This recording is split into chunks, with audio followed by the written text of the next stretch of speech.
딱 반발 더 깊게 들어가는 뉴스 프레스룸입니다. 정신건강을 상담받는 사례가 3년 새 3배로 늘었다고 합니다. 이 코로나로 인한 거리두기에다가 경기 불안까지 이어지면서 마음이 아픈 사람들이 늘어난 걸로 보이는데요. 모두들 힘내시길 바라면서 오늘의 프레스룸 날씨부터 알아보겠습니다.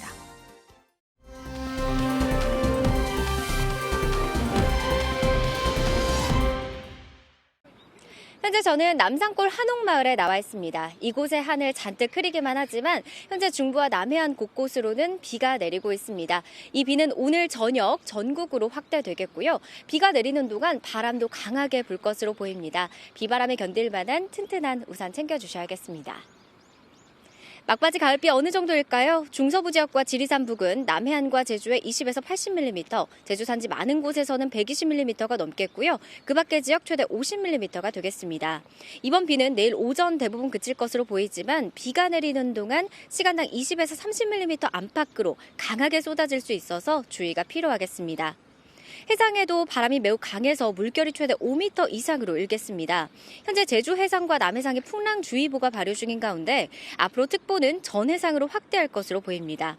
해안을 따라서 강풍 예비특보가 내려진 가운데 순간 풍속 초속 20m 이상의 바람이 불어들겠고요. 내륙에도 바람이 강하겠습니다. 시설물 점검이 필요하겠습니다. 내일 비가 그치고 난 뒤 모레는 갑작스런 한파가 찾아올 것으로 보여서 단단한 대비가 필요할 텐데요. 수요일 서울의 아침 기온 영하 8도, 낮 동안에도 영하 2도 안팎에 머물며 예년 이맘때 기온을 10도가량이나 밑돌겠고요. 전날에 비하면 20도 가까이 곤두박질하겠습니다. 비가 그친 뒤 갑작스럽게 찾아오는 한파인 만큼 체감하는 추위가 더해질 것으로 보입니다. 따뜻한 겨울 채비 하셔야겠습니다. 지금까지 남산골 한옥마을에서 MBN 날씨 박선아였습니다.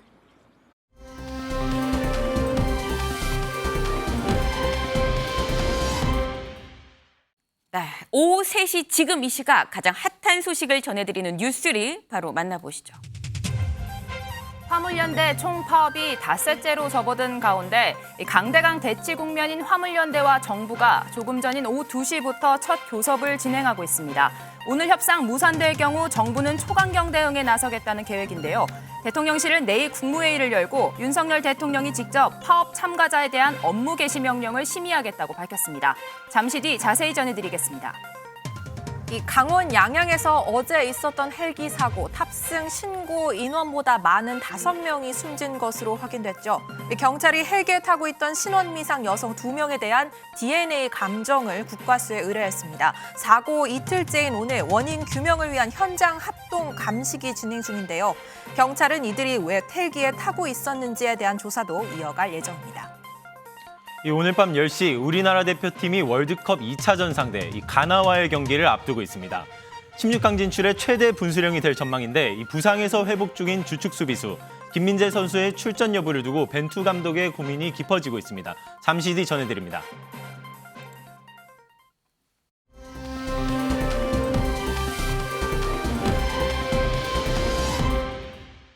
네, 큐시트웨이 시간입니다. 오늘의 첫 번째 소식 강재묵 기자가 준비했죠. 네, 제가 소개해드리겠습니다. 첫 번째 아이템 발제부터 말씀드리겠습니다. 강대강 대치 업무 개시 명령 발동입니다.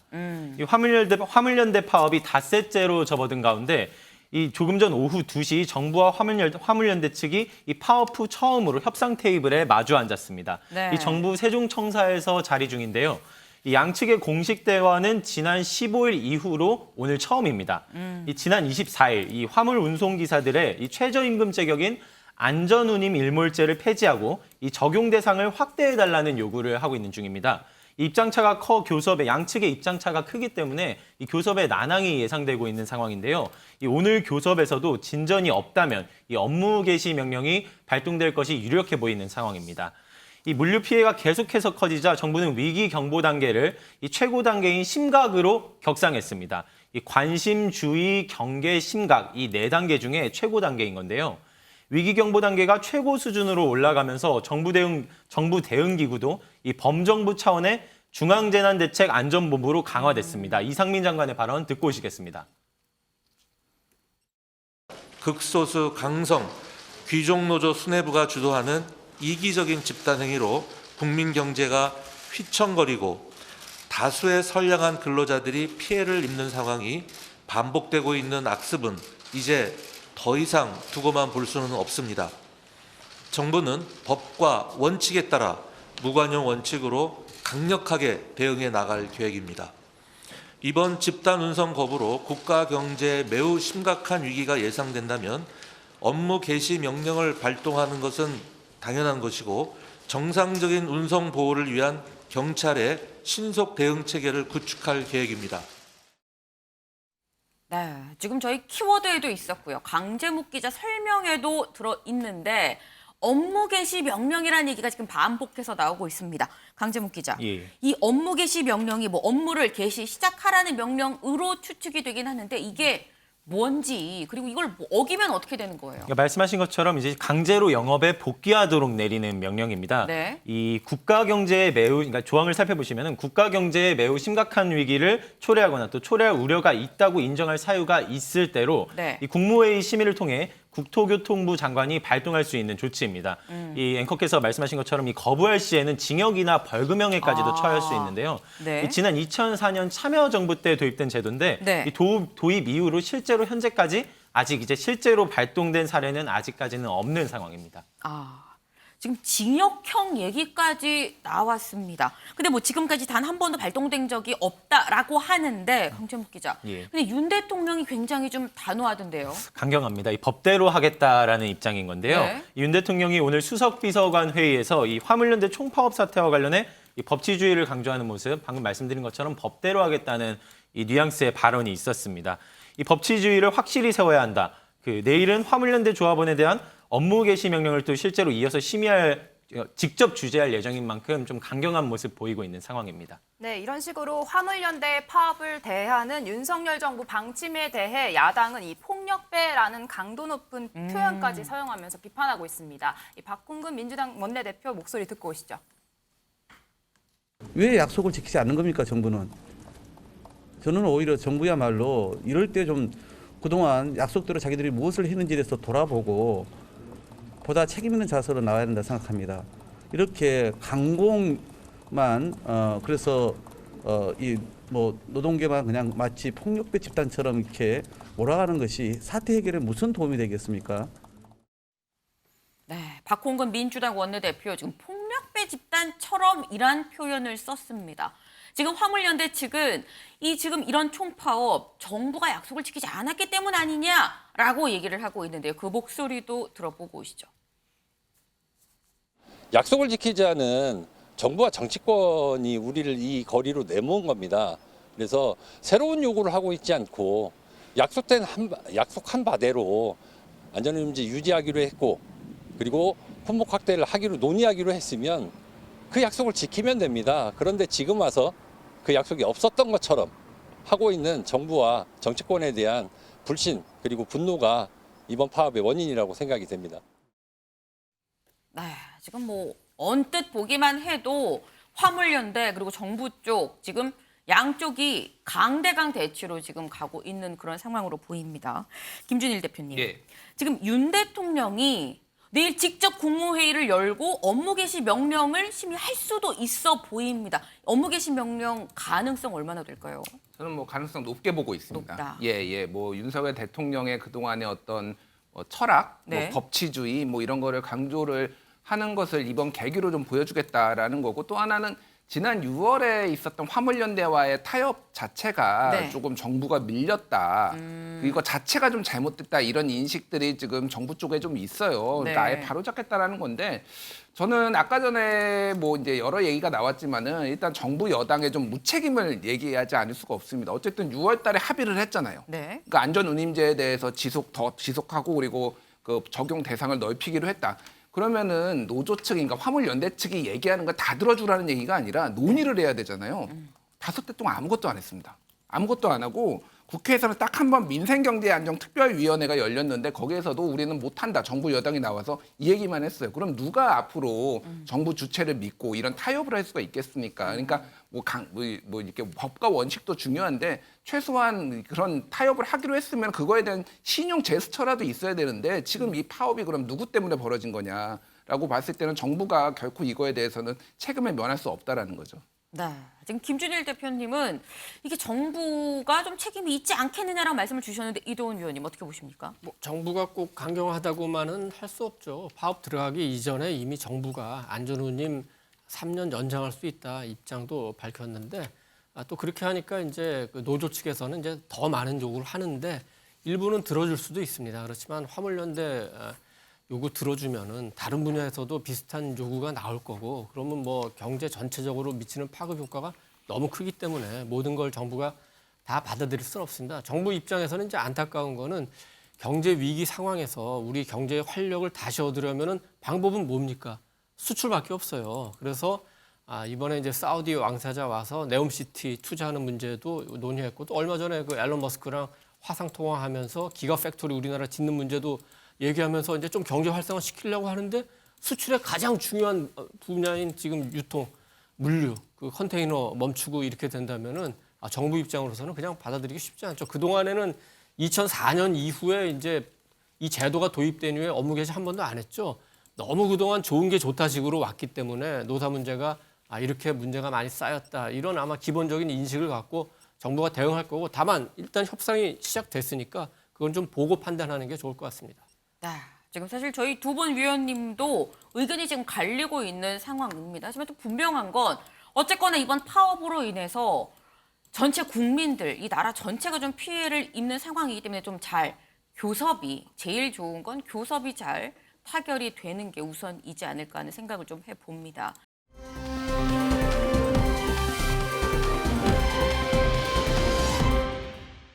다음으로 좀 넘어가 볼까요? 민지숙 기자가 준비했죠. 네, 다음 아이템 제목은요. 윤관저 정치 동백아가씨 몰라입니다. 네. 네, 저희가 지난주 금요일 한남동 관저에서 윤석열 대통령이 국민의힘 지도부 만난다는 소식까지 전해드렸었는데요. 네. 그 뒷이야기 준비했습니다. 네, 한남동 관저 첫 번째 손님 누구였는지 기억하시나요? 빈쌀만. 맞습니다. 네. 네, 윤석열 대통령 여당 지도부와의 저녁 자리에서 네. 이 빈쌀만 왕세자를 만났던 이야기로 그렇게 얘기 시작을 했다고 네. 합니다. 네, 혹여나 이 빈쌀만 왕세자가 윤석열 대통령이 기르는 예쁜 강아지 반려견 써니를 달라고 하면 어떻게 하나. 네. 또 월드컵에서 만약에 우리나라가 사우디를 만나게 되면 네. 일부러 져줄 수도 없고 어떻게 해야 하나 이런 걱정까지 했다며 농담을 던졌다고 합니다. 이런 이야기뿐 아니라 윤 대통령 청담동 술자리 의혹에 관련해서도 직접 해명을 했다고 하는데요. 네. 관련 이야기 듣고 오시죠. 동백 아가씨 얘기가 노래 얘기 나왔다면서요. 저는 모르신다 그러더라고요. 네. 그분이 원래 좋아하시는 노래가 빈센트예요. 그 다른 분 전원에 들으면 발라드 계통의 노래를 좋아하신대요.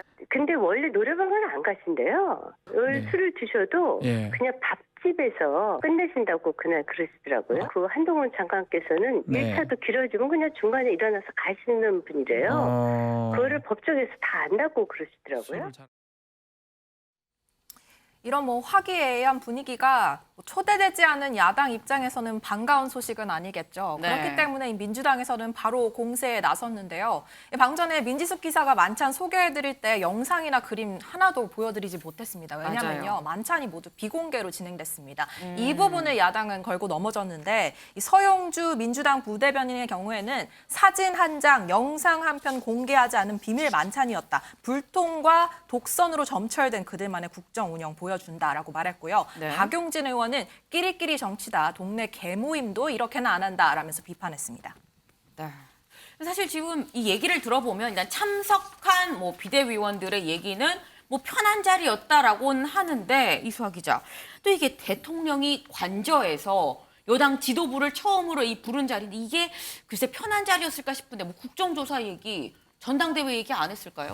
여의도 얘기가 하나도 안 나왔냐라는 네. 얘기가 있었는데 네. 만찬에 참석했던 김종혁 비대위원이 조금 얘기를 들려줬습니다. 직접 듣고 오실까요? 아무 장치가 없이 그냥 심플하게 벽지 같은 것도 그냥 흰색이고요. 그래요? 네, 한지하고 이런 걸로 은은하게 만들어놨는데 장식이 없는 미술관 같은 데 들어간 느낌이었어요. 초호화 저 가구나 이런 것들 들여온 거 아니야? 이런 식. 너무 심플해서 아무것도 없어요. 거의 미니멀리즘으로 해놨더라고요. 어떤 얘기가 오갔던 겁니까? 이제 금요일 저녁이고 그러니까 좀 대통령도 좀 마음이 좀 편안했던 것 같고 공식적인 얘기라기보다는 맥주 마시면서 왜 하는 얘기들 있잖아요. 나중에 이제 식사가 다 나갔는데 맥주 뭐가 아무것도 없잖아요. 그랬더니 땅콩 주더라고요. 그래서 뭐 좀 새로운 거 줄 줄 알았는데 땅콩 넣고 맥주 마시면서. 멸치는 없었나요? 멸치 없더라고요. 땅콩만 주더라고요. 네, 뭐 비교적 편안한 분위기에서 뭐 중요한 얘기는 오고 가지 않았다라는 취지로 얘기한 것 같은데요. 그래서 차기 당권 얘기는 없었냐라고 진행자가 꼭 집어서 물어봤는데 네. 여기에 대해서는 전혀 없었다. 이 대통령실이나 뭐 당대표에 대해서 예를 들면 낙점을 한다, 대통령실에서 이런 얘기를 한다는 거는 네. 지금 당내 분위기로 보면 불가능한 얘기이기 때문에 네. 이런 얘기는 전혀 없었다라고 답했습니다. 이도훈 위원님. 네. 여의도 얘기를 전혀 안 했을까요? 어떻게 보십니까? 우리가 TPO라는 얘기 많이 하잖아요. 네. 시간, 장소, 상황에 따라서 대화가 달라지는데 네. 비대위원들 이제 처음 상견례 하는 자리고 비대위원 가운데는 대통령이 처음 만나는 분도 있어요. 네. 그런 자리에서 뭐요? 전당대회 어떻게 할 거예요? 이게 되겠습니까? 아직은 이제 여당 지도부하고 신뢰 구축 단계고 이제 신뢰가 어느 정도 쌓이면은 정무수석 등을 통해서 그런 의견이 오고 갈 수는 있는데 아직 네. 그런 의견도 아니고 또 대통령실도 지금 여당 전당대회가 굉장히 중요하긴 하지만 거기에 대해서 뭐 입장이 다 정리된 것도 아닌 것 같고 정리가 되면은 이제 소통을 할 텐데 기본적인 원칙은 새 여당 지도부가 구축이 돼서 2024년 총선을 반드시 승리하고 네. 그걸 바탕으로 해서 윤석열 정부를 좀 지원하는 그 지도부가 들어왔으면 좋겠다. 그런 그 일반론만 아직은 가진 상태라고 알고 있습니다. 네. 아마도 이 처음 보는 비대위원도 있는데 뭐 이렇게 심각한 얘기를 했겠느냐라는 말씀을 좀 주셨는데 사실 뭐 무슨 얘기를 나누는가도 궁금하긴 합니다만 이번 만찬에서 모두가 주목했던 부분이 글쎄 서로 잘 주파수가 안 맞는 거 아닐까 하는 생각이 들었던 두 사람이 있습니다. 민지숙 기자. 네.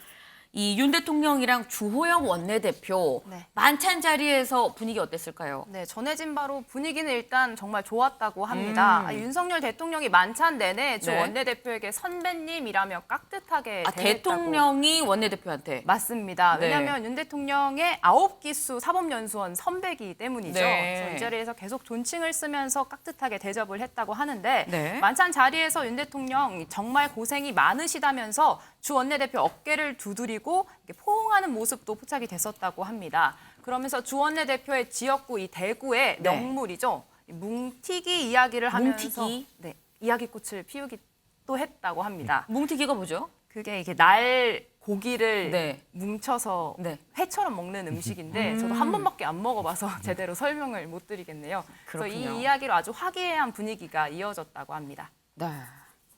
사실 이 윤 대통령이 주 원내대표 어깨를 뭐 토닥토닥 했다고 하는데 그런 게 이번이 처음은 아닙니다. 사실 과거를 좀 돌아가 보면 뭐 이상민 지금 행안부 장관이 지금 보시는 것처럼 이 순방 때 이 나갈 때 그리고 들어올 때 나갔을 때 이렇게 어깨를 툭툭 치면서 한창 이 거취 논란이 일고 있을 당시였는데 이렇게 어깨를 툭툭 친 적이 있었죠. 또 시정 연설할 때 장제원 의원의 어깨를 또 툭툭 쳤었던 그런 전례가 있습니다. 근데 윤 대통령이 어깨를 두드리면서 믿음을 보인 지금 제가 언급한 두 분 중에 한 분이죠. 이상민 장관.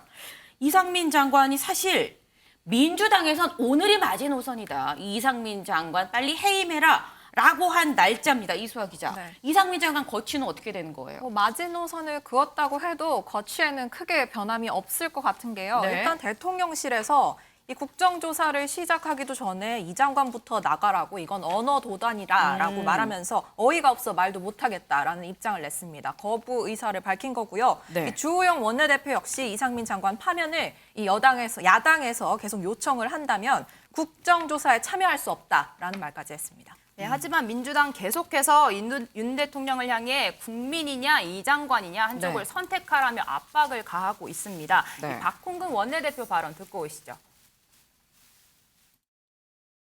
오늘로써 이태원 참사 발생 30일이 되었습니다. 뻔뻔하게도 윤석열 정권 그 누구 하나 책임지지 않았습니다. 처음부터 줄곧 축소, 은폐, 거짓말로 국민의 지탄을 받아온 이상민 행정안전부 장관은 오늘도 출근해서 중앙재난대책본부 회의를 주재합니다. 오늘의 제가 대통령께 요청드린 이상민 장관 파면의 시한일입니다. 대통령은 국민인지 이상민 장관인지 이제 선택하십시오. 오늘 중 때늦은 결단이라도 보여주기를 마지막으로 촉구합니다. 네, 민주당 이 끝내 상식과 민심을 거부한다면 내일부터 책임을 묻는 행동에 돌입하겠다 이렇게 밝혔는데요. 네. 구체적으로 이 장관의 탄핵 소추안과 해임 건의안을 놓고 최종 검토 중이라고 전해지고 있습니다. 김준일 대표님, 예. 사실 헬로윈 참사 국정조사 하기로 했거든요. 그럼 언뜻 생각할 때는 전략적으로 이상민 장관 불러서 뭐 이렇게 얘기하는 게 민주당 입장에서도 나은 게 아닐까라는 생각이 들기도 하는데 지금 계속 해임을 요구를 하는 게 사실 자체 탄핵도 가능하잖아요. 예. 왜 자꾸 해임을 요구하는 걸까요? 불러서 얘기하다가 뭐 해임 건의안 발의할 수도 있죠. 그러니까 중간에. 그러니까 네. 중요한 거는 이런 것 같아요. 네. 그러니까 지금 정부 내에서 아무도 정치적으로 최소한 책임을 지는 사람이 없다. 지금 정부는 뭐 대통령이나 정부의 입장은 수사 끝난 뒤에 뭔가를 책임을 묻겠다라는 건데 그게 네. 과거에 어떤 참사들이나 이랬을 때 전례 봤을 때도 네. 적절하지 않다라는 의견도 여론조사도 있고 막 많이 있잖아요. 그리고 네. 이상민 장관에 대해서 책임을 져야 된다는 여론이 많기 때문에 그 여론을 등에 업은 거 하나. 또 하나는 이제 뭐 최근에 여야 강경 대응 뭐 이런 강경 대치 국면 때문이겠죠. 그러니까 쉽게 얘기를 하면은 지난번에 합의를 했는데 국민의힘에서 대검을 빼야 된다라고 해서 뭐 합의 파기할 수 있다. 야 너희만 뭐 마음에 안 드는 게 있는 줄 알아? 우리도 마음에 안 드는 거 많어. 사실은 이렇게 좀 액션을 보여주는 거 뭐 네. 이런 것도 있을 겁니다. 그래서 뭐 오늘 그 박찬대 의원 같은 경우에는 네. 국민의힘이 합의 파기 전문당이다. 뭐 방송에 나와서 이런 얘기도 했잖아요. 그런 네. 조금 공격성도 있는 것 같고 전체적으로 보면 국정조사의 주도권을 좀 가져가겠다 계속. 이상민 장관을 대통령이 해임할 일은 없기 때문에 그러면 계속 이거를 공격 포인트로 삼아서 좀 더 가져가겠다. 뭐 이런 것들이 좀 복합적으로 깔려 있다고 봐야 될 것 같습니다. 지금 국정조사 주도권이 이유일 수도 있다라는 말씀을 또 주셨습니다.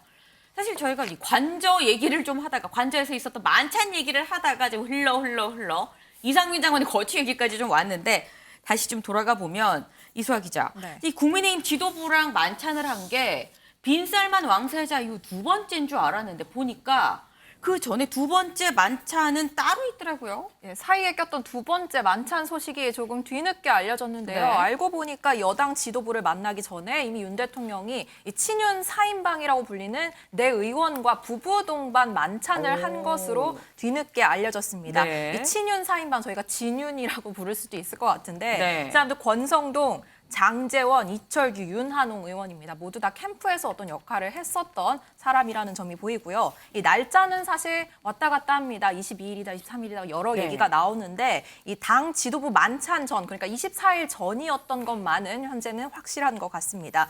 이 자리에서 무슨 얘기가 오갔는지도 취재 매체마다 얘기가 좀 다른데요. 네. 뭐 차기 당권 구도에 대해서 이 친윤 사인관과 만나서 일종의 교통 정리를 하는 자리였다라는 얘기도 흘러나오고요. 네. 이 반면 다른 매체에서는 민감한 얘기는 거의 오가지 않았다. 이번 당 지도부 만찬처럼 그냥 뭐 캠프 원년 멤버들끼리 가볍게 가족 같은 분위기로 저녁 먹는 자리였다라는 얘기도 나오고 있습니다. 이도훈 위원님. 네. 사실 아까 국민의힘 지도부랑 만찬에서는 아유 처음 보는 사람도 있는데 뭐 여의도 얘기했겠어요라고 하셨는데 지금 아까 이수아 기자가 진윤이라고 지금 얘기를 했습니다. 심지어 부부 동반으로 이렇게 만났는데 또 아주 공교롭게 국정조사 본회의 표결이 있었던 날 전이에요. 그럼 이 자리에서 어느 정도 여의도 얘기가 국정조사 등등에서 여의도 얘기가 나온 거 아닐까? 윤심을 서로 소통한 거 아닐까라는 생각이 드는데 어떻게 보십니까? 뭐 나왔겠죠. 그거 아니면 뭐 무슨 얘기를 했겠습니까? 그런데 그 기대하는 것처럼 뭐 아주 깊숙이 들어가지는 못했을 거예요. 이 만찬은 네. 그 윤 대통령 입장에서는 뭐 대선 때 도와줬던 그 측근들을 이제 초청하는 개념도 있지만 네. 당에서 어느 정도의 그 윤 대통령의 입장을 전달할 창구 내지는 구심점은 필요한 것 같다. 왜냐하면 한때 이제 장제원, 권성동 의원을 대통령이 멀리하다 보니까 당과의 소통하는데 어떨 때는 대통령이 직접 의원들한테 전화해서 소통해야 될 필요도 있고 네. 뭐 지금 정무석실도 하긴 하지만 대통령 입장에서는 뭐 그렇게 만족스럽지 않은 측면도 있으니까 그래서 너무 소모적이다. 그래서 어느 정도는 그 창구가 필요하다는 측면이 있고 또 하나는 반대로 그 지금 거론된 네 분, 네. 권성동, 장제원, 윤한홍, 이철규 이철규. 네 분이 무슨 지금 공동 보조를 취하는 게 아니에요. 오히려 당의 갈등 요인이 되기도 하죠. 특히 장제원, 권성동 두 분은 각자의 정치적 입장이 다르니까. 네. 그러니까 안에서 그 내분 일어나게 하지 말고 당신들끼리 싸우지 말라 단속하는 측면도 있습니다. 세 번째, 왜 깊이 못 들어가냐면 네. 예를 들어서 뭐 전당대회에서 누구 당대표 하기로 하죠. 이런 얘기 했을 걸로 기대하는 모양인데 그게 안 되는 게 제가 말씀드렸잖아요. 권성동, 장제원, 이철규, 윤한홍 다 이해관계가 달라요. 거기서 자기 속셈을 어떻게 드러내겠습니까? 그리고 대통령이 내분에 대해서 이전처럼 그렇게 힘을 실어주지 않을 거예요. 그렇게 했더니 이거 무슨 청와대 안에 윤핵관이 아니라 장핵관이 생기고 권핵관이 생기고 이걸 대통령이 다시 바라겠습니까? 네. 내분과의 개인적인 관계는 유지하되 그분들이 독자적인 세력으로 이렇게 다시 사람들을 모으고 이거는 뭐 그렇게 흔쾌하게 원치 않으실 겁니다. 그럼 요거 하나만 여쭤볼게요. 어쨌거나 국민의힘 지도부보다 먼저 불렀거든요. 그건 어떻게 의미를 해석해야 그거는 이제 될까요? 공개가 돼서 그렇지. 그 지도부 한 거는 이제 공식 행사고 네. 여러분의 그러니까 상당히 그 비대위원 전원에다가 원내대표, 뭐 정책위의장, 사무총장 다 오니까 네. 시간을 맞추려면 시간이 많이 걸리잖아요. 그래서 그날 잡은 거고 무하마드 빈 살만 왕세자 만난 이후에 또는 그 이전에라도 네. 비공식적으로는 아마 여러 사람 왔고 앞으로 뭐 이재명 그 대표의 그 신변이 어떻게 변할지 는 모르겠는데 향후에 야당 분들도 굉장히 많이 오게 될 겁니다. 네, 지금 야당 분들도 굉장히 많이 오게 될 거다라는 말씀을 하셨는데 저희도 그래 보길 또 같이 바래 봅니다.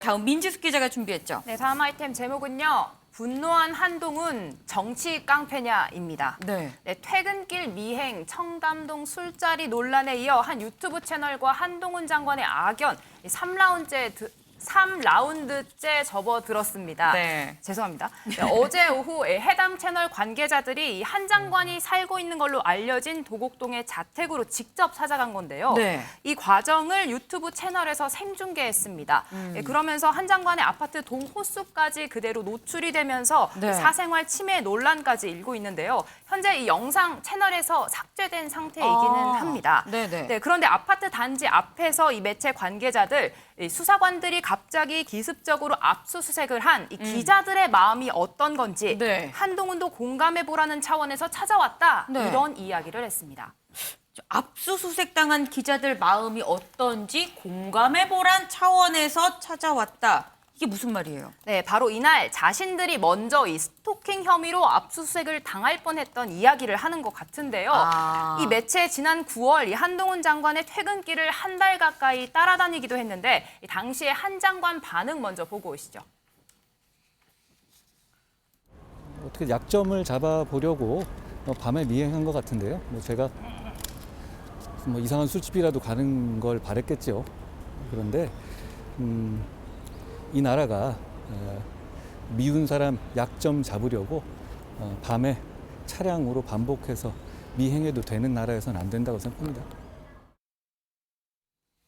네, 한동훈 장관 경고 후에 직접 이 매체 경찰에 고소했습니다. 네. 그래서 경찰이 일요일인 어제 이 해당 매체 소속 기자의 주거지에 압수수색 영장을 받아 집행을 하려고 했던 건데요. 네. 하지만 기자의 불응으로 결국 실패했다고 합니다. 이런 과정 이후에 곧바로 해당 채널 관계자들이 한동훈 장관의 자택으로 취재를 떠나게 된 겁니다.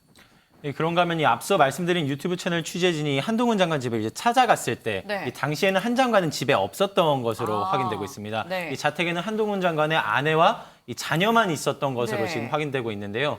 그러면서 이제 동시에 한 장관 계시냐 하면서 이제 문을 두드리는가 하면은 네. 이 도어락이라고 하죠. 이 잠금 장치 해제도 좀 강제적으로 시도하고 있었던 것으로 지금 전해지고 있는데 아무래도 좀 공포감이 조성되는 그런 좀 상황이었던 것 같습니다. 이 한 장관 주거 침입으로 직접 경찰에 신고해 실제 경찰들이 현장에 출동했습니다. 네. 뿐만 아니라 공동 주거 침입과 이 보복 범죄 등 혐의로 앞선 유튜브 채널 관계자의 고발장까지 제출했는데요. 네. 이 고발장에 이제 그럼 이 유튜브 채널 관계자들이 위축됐을까 하면은 그런 건 또 아니었습니다. 네. 오히려 나를 고소하라라는 제목과 함께 나는 이제 본인은 기소되기를 원한다는 내용의 왜요? 오히려 이제 유튜브 영상을 올리면서 네. 이제 물러서지 않는 모습을 보여준 거죠. 이제 오히려 그렇게 되면은 수사 관련 자료들이 나한테 올 것이다라는 설명과 함께 59초 분량의 유튜브 영상을 직접 올리면서 물러나지 않는 모습 보이기도 했습니다. 김준일 대표님, 예. 한동훈도 공감해보라는 차원의 취재다라는 게 그 유튜브 채널의 얘기인 거거든요. 근데 이게 눈에는 눈, 이에는 이라는 건데 이게 기자이기도 하셨습니다만 취재라고 볼 수 있는 겁니까? 그러니까 취재를 하려면은 목적이 좀 명확해야 돼요. 네. 뭐 돈을 받았다. 그럼 사실 확인을 한다든지 네. 찾아가서 뭐 이런 게 있어야 되는데 이거는 정확하게 뭘 취재하려는 건지 명확하지가 않잖아요. 네. 그러니까 뭐 이제 일종의 이제 보복성 취재로 좀 보일 수가 있는데 그냥 저는 취재를 빙자한 돈벌이가 아닌가 그렇게 봅니다. 예, 생계형 시사 유튜브로 보여지고요. 이게 전 과정을 다 이제 촬영을 하면서 했잖아요. 네. 네. 이런 과정 자체가 이제 사람들을 슈퍼챗을 부르는 뭐 그런 거거든요. 고생한다 막 이러면서 이런 게 이제 예를 들면은 올해 4월에 그런 게 있었어요. 가로세로 연구소에서 네. 그 조국 전 법무부 장관의 딸인 조민 씨가 근무 인턴으로 인턴이었네 근무하는 그 병원에 찾아가가지고 직접 갔었어요. 예, 그래서 그 강용석 변호사가 나와가지고 키도 크고 예쁩니다. 뭐 이런 얘기를 직접 찍지는 못하고 근데 거기에 네. 막 슈퍼챗이 막 쏟아지거든요. 거의 막 마찬가지 메커니즘이 아닌가 그렇게 보여지고 사실 이거를 우리가 너무 이렇게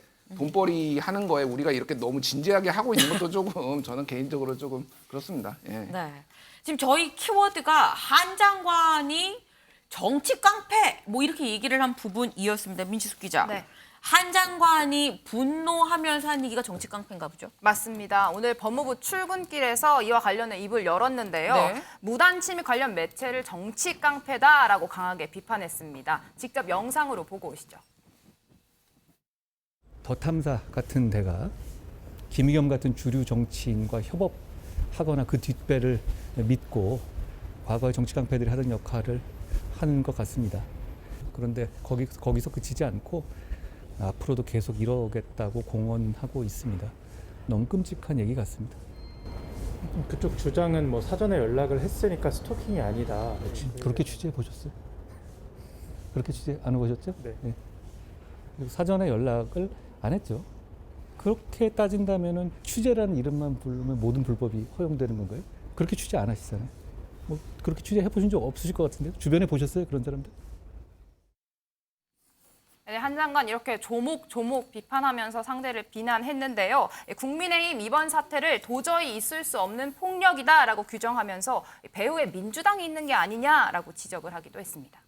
이도훈 의원님. 네. 지금 사실 해당 채널이 계속해서 좀 연일 이 논란이 되고 있습니다. 사실 뭐 이 한 장관은 뭐 스토킹 건도 있고요. 이번에 집에 간 것도 있고. 근데 이게 문제는 이 채널이 불러일으키는 이 논란이 고스란히 지금 민주당으로 이 가는 게 아닐까 하는 생각이 들거든요. 어떻게 보십니까? 민주당으로 가는 거는 조금 생각해 볼 대목이 있고 우선 김의겸 의원에게는 가겠죠. 그 청담동 술자리 괴담을 공동으로 협업했다고 하니까 네. 혹시 이 부분에 대해서는 뭐 다른 게 있었나 뭐 많은 분들이 의심할 수는 사실 있겠죠. 민주당으로 가는 게 아닐까 하는 우려 연결고리가 김의겸 의원인 그렇습니다. 거거든요. 근데 또 민주당 전체로 보면 이 더 탐사라는 매체 이전에 그 전신인 그 열린 공감 TV인가요? 거기가 네. 대선 당시에 이른바 그 김건희 여사를 겨냥해서 줄리 의혹 그렇게 떠들어댔는데 지금 그 의혹 다 어디 갔죠? 당시 그 줄리 의혹 나올 때 민주당의 많은 분들이 호응해서 확대 재생산을 하지 않았습니까? 그런 거 보면은 이제 일반적인 인식은 저 더 탐사라는 매체는 민주당하고 직접적으로 어떤 관계인지는 모르겠지만 상당히 우호적이고 협력하는 관계다 이렇게 인식이 돼 있을 텐데 그런 인식이 계속된다면은 굉장히 민주당에는 타격이 올 수밖에 없습니다. 그래서 지금 뭐 이재명 대표는 그런 거를 정리할 생각은 없는 것 같고 당 지도부도 마찬가지입니다. 그렇다면 좀 더 합리적인 그다음에 이성적인 우리 의원들과 민주당 당원들이 나서서 이런 관계는 깨끗하게 정리하도록 당 지도부에 요구하는 게 맞다. 그것이 앞으로 민주당이 국민의 마음을 얻는 방법이다. 이렇게 생각합니다. 네, 사실 이 해당 유튜브 채널이 좀 계속 이목이 집중되다 보니까 민주숙 기자, 네. 이 유튜브 채널의 채용 조건도 좀 화제가 되고 있더라고요. 그렇습니다. 평범하지가 않는데요. 네. 저희가 사진으로 준비했습니다. 한 가지씩 항목을 보시면 압수수색에도 의연하게 대처 가능한 분 이렇게 네. 적혀 있습니다. 또 역사의 한 페이지에 이름을 올리고 싶은 분, 또 표현을 그대로 전해드리면 윤한이 때려 죽어도 싫은 분을 올려 눈길을 끌고 있습니다. 여기서 네. 윤한, 윤석열 대통령과 한동훈 장관을 겨냥한 것으로 해석되고 있습니다. 김준일 대표님. 예. 자꾸 김 대표님한테 이 질문을 드리게 되는데 지금 저희가 언론사에서 사실 기자를 채용할 때 뭐 윤 대통령이 죽어도 싫은 사람, 뭐 이재명 대표가 죽어도 싫은 사람 이런 조건은 안 내걸거든요. 어떻게 보셨습니까? 특이하죠. 특이하고 이거는 아까 말씀드렸듯이 취재라기보다는 그러니까 아까 생계형이다. 생계형 시사 유튜브다. 이렇게 봐야 될 것 같아요. 그러니까 네. 이렇게 좀 더 적대적인 감정을 드러냄으로 인해서 그거에 동조하는 사람, 묻고 따지지도 않고 윤석열과 한동훈이 싫은 사람들이 지갑을 여는 이런 이제 구조를 지금 노리고 이제 했다라고 봐야 될 것 같은데 네. 일종의 이제 적대적 공생 구조가 뭐 여기에서도 좀 발생하는 것 같아요. 그러니까 더 한동훈 장관을 공격하고 한동훈 네. 장관도 거기에 대해서 이제 발언을 하고 그러면 더 많은 사람들이 몰리고 뭐 이런 건데 그래서 한동훈 장관이 오히려 이럴 때 좀 차분하게 대응하지 않겠다라고 했을 때 오히려 네. 이게 조금 더 비난이 저쪽으로 더 쏠리면서 이게 좀 잦아들지 않을까 그런 생각도 해봅니다. 예전에 조국 전 장관 같은 경우에도 일일이 언론사들 비난하고 고소하고 그러면서 논란만 커지고 오히려 이게 좀 확대 재생산된 측면도 있거든요. 왜 피해자가 가만히 있어야 되냐 그러건데 일국의 법무부 장관이시기 때문에 또 법적 대응하는 거는 조금 자제를 하면서 조금 상황을 보면서 하시는 게 좋지 않을까 그렇게 생각됩니다. 네. 이 논란이 커지는 것 자체가 별로 좋은 상황이 아니라는 말씀이셨습니다.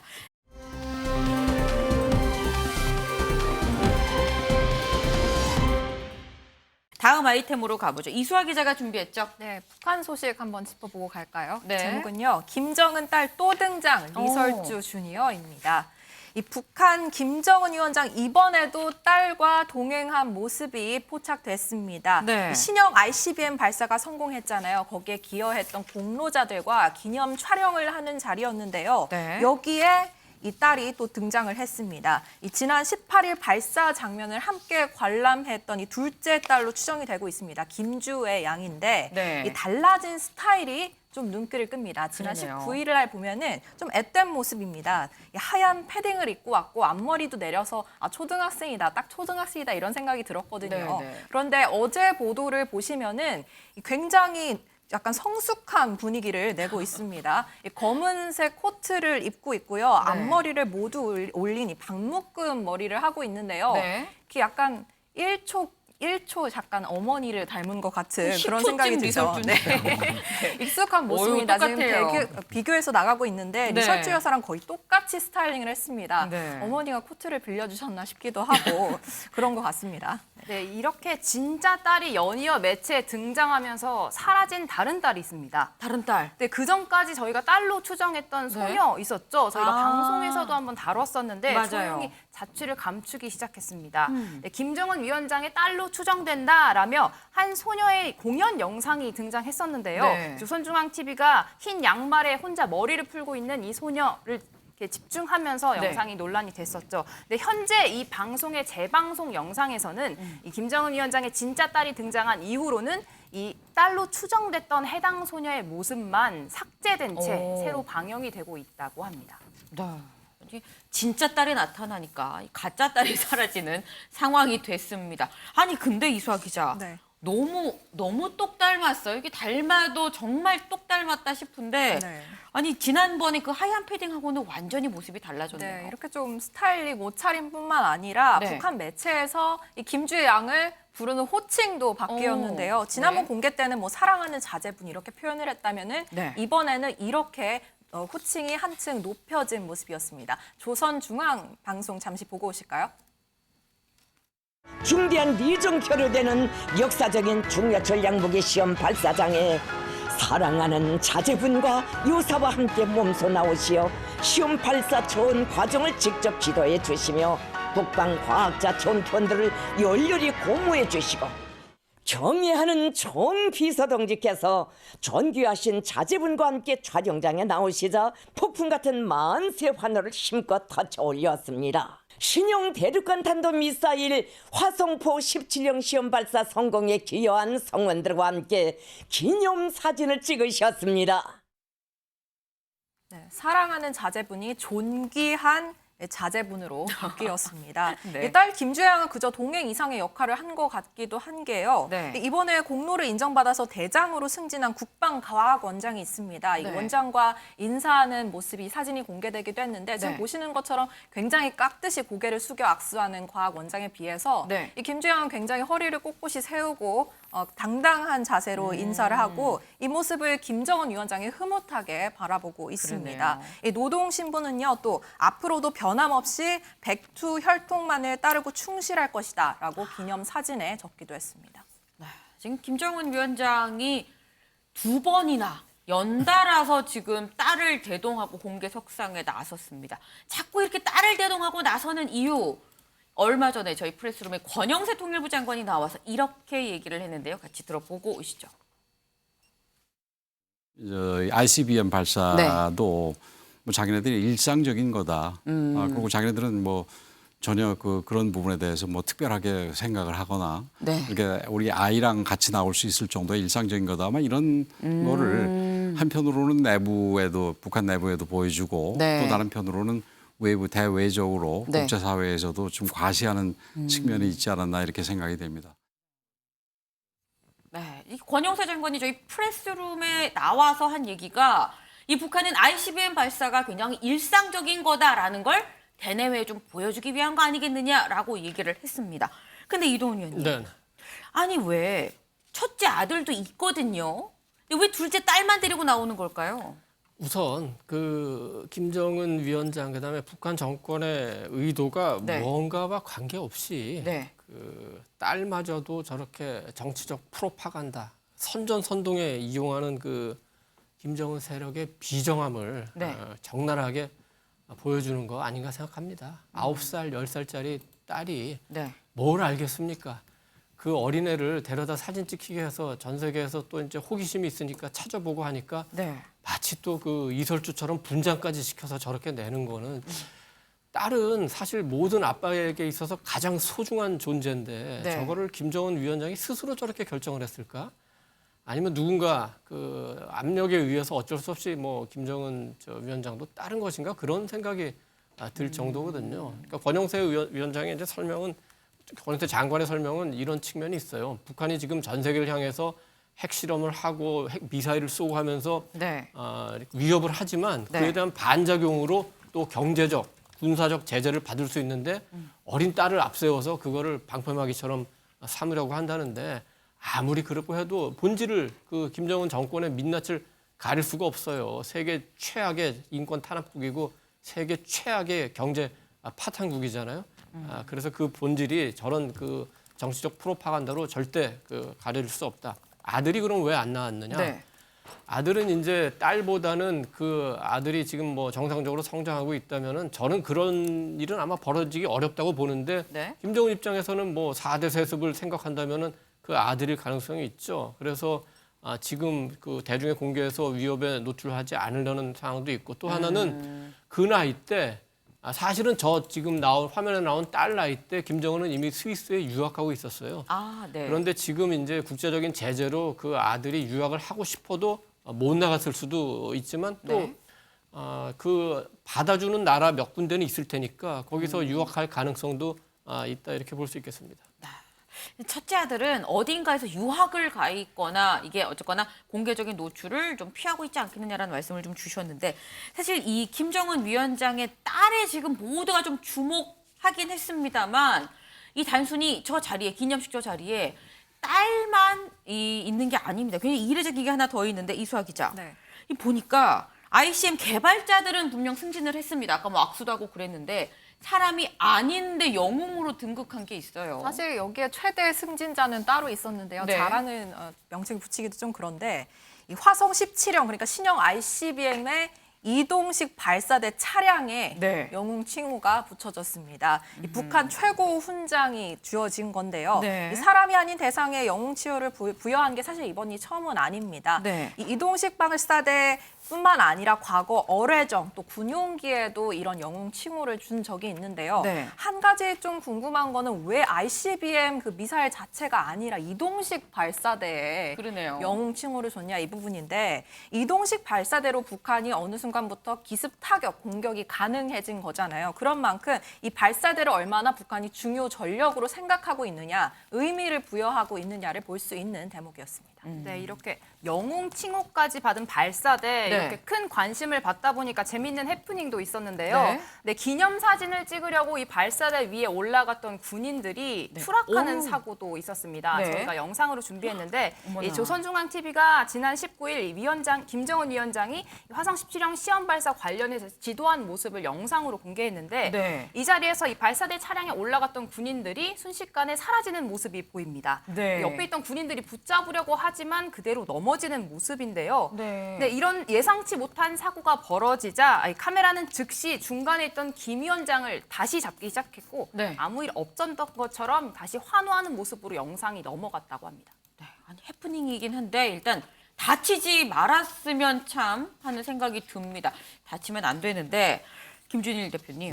아니 근데 일단 어쨌거나 딸을 2번이나 대동을 하고 일단 쏘는 현지 지도도 하고요. 쏜 사람들 잘했다고 승진도 시켜주고요. 계속 딸을 대동하고 나오는 건 일단 핵을 포기할 생각은 전혀 없다라고 봐야 되는 거 아닙니까? 그러니까 북한 입장에서 그냥 생각을 해보면은 핵을 포기할 이유가 현재로서는 1도 없는 거죠. 왜냐하면은 핵이나 ICBM이 없으면은 미국이나 다른 나라에서 북한을 국가 취급이나 해주겠습니까? 그러니까 그나마 이거라도 있으니 이거를 판돈으로 뭔가를 해보겠다라는 거죠. 그래서 사실 뭐 강경책도 해보고 회유책도 해보고 그랬는데 이제는 모든 방법이 조금 다 무위로 돌아간 거 아니냐. 뭐 강경책을 지금 한다고 해서 핵을 포기할 리도 없고 관리의 시간이 온 거 아니냐. 뭐 전문가들도 그런 얘기들을 많이 하고 있습니다. 관리의 시간이 온 거 아니겠느냐라는 말씀을 해주셨습니다.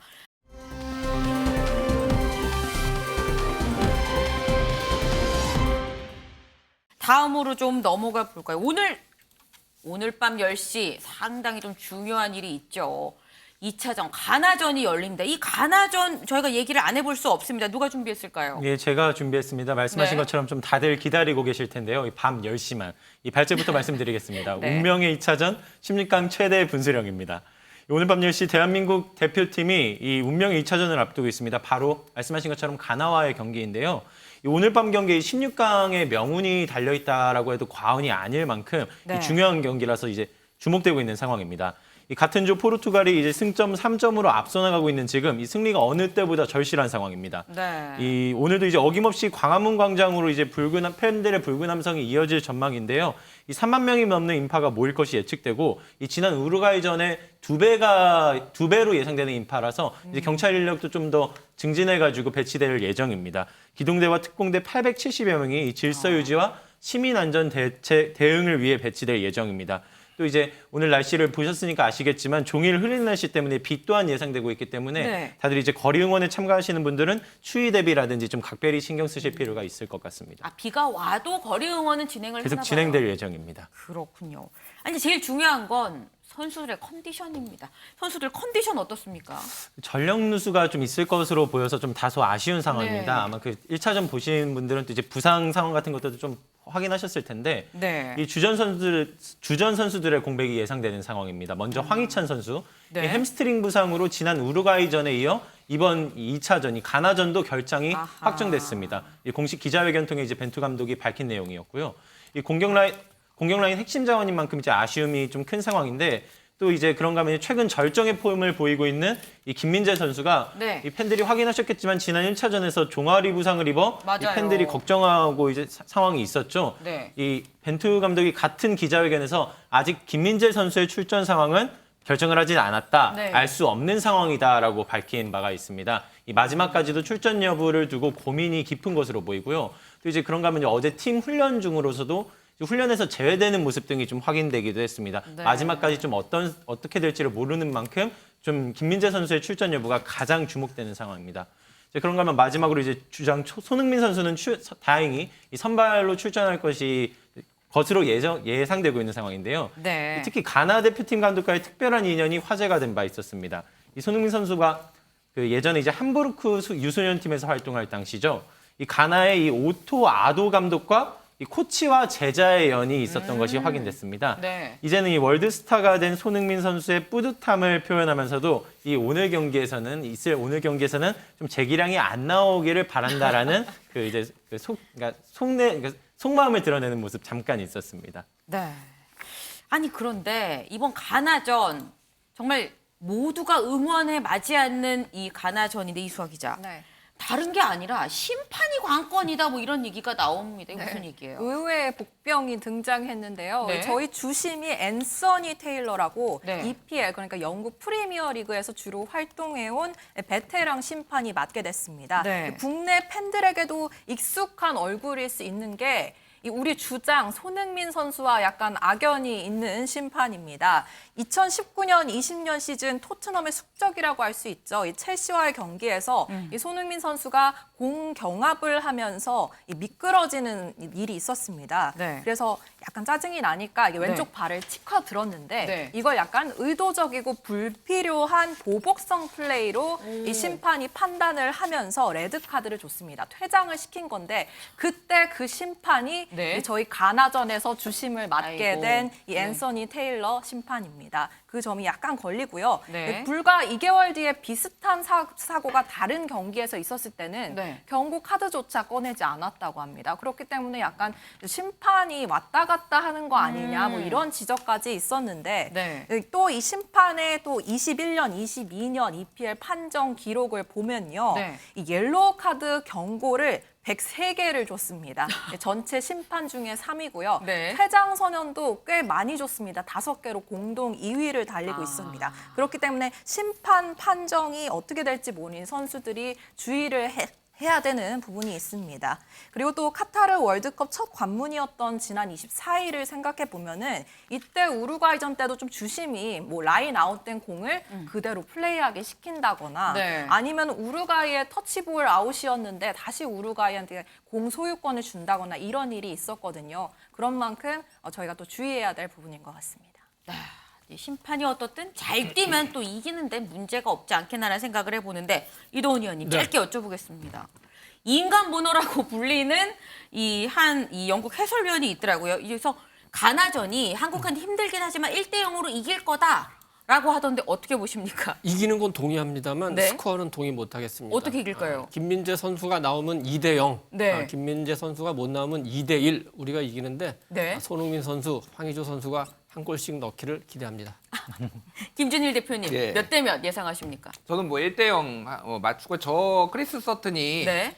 우리나라 경기 전에 12경기 중에 9경기를 승부패를 다 맞췄거든요. 네. 네, 지금 우루과이전도 1대1로 비길 거라고 그랬는데 0대0이 됐잖아요. 그래서 굉장히 승률이 높아서 네. 인간 문어 믿어보고요. 한번 1대0으로 한번 가보는 걸로 믿어보겠습니다. 네.